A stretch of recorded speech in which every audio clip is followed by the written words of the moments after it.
As car manufacturers add more electric vehicles to their lots, the process of creating the battery is coming under more scrutiny. Many say the environmental impacts of building the batteries can be just as bad as the environmental impacts of gas-powered cars. And John, for many, buying an EV means going green, but it seems the process is getting that green car is anything but.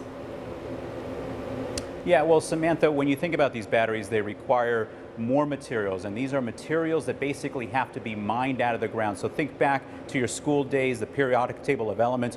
We're talking about things like copper, iron, nickel, aluminum, cobalt, graphite, lithium, and manganese, all of which have to be, again, mined from the ground and then refined.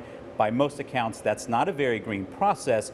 So because EVs require those batteries, making an EV is a much less cleaner process than making a gas-powered vehicle. But according to a congressional report, even though these vehicles don't start off as green, they eventually catch up and do better than gas-powered vehicles. Now, let's look at some specifics. According to that report, over the life of a battery, they'll release fewer VOCs, carbon monoxide, nitrogen oxides, and black carbon, but more fine particulate matter and sulfur oxides.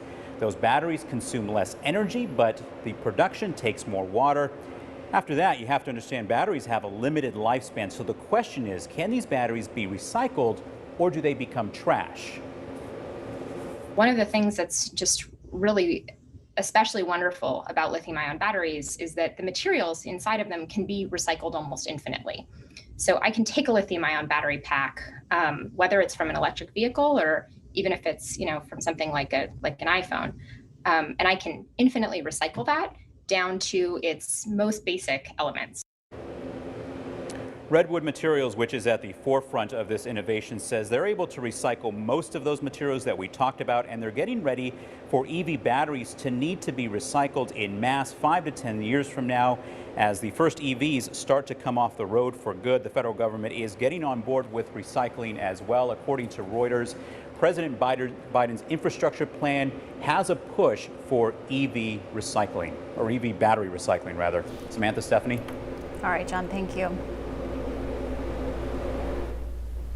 Well, electric vehicles not only pose a threat to the gas and oil industry, but also to the ethanol industry. Yeah, right now, Iowa produces more than 4 million gallons of ethanol each year. The industry supports Iowa farmers' bottom line, especially when corn isn't selling as quickly.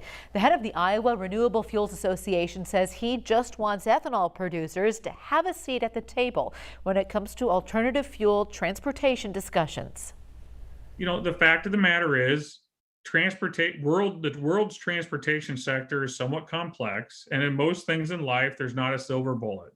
You're better off having options and competition and setting goals and letting different technologies compete for that. So while we certainly aren't opposed to EVs, we do not support some of the calls for the EV only movement.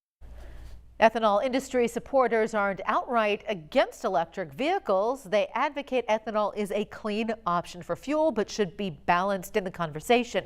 And just as with ethanol, the EV industry has incentives to move the industry along.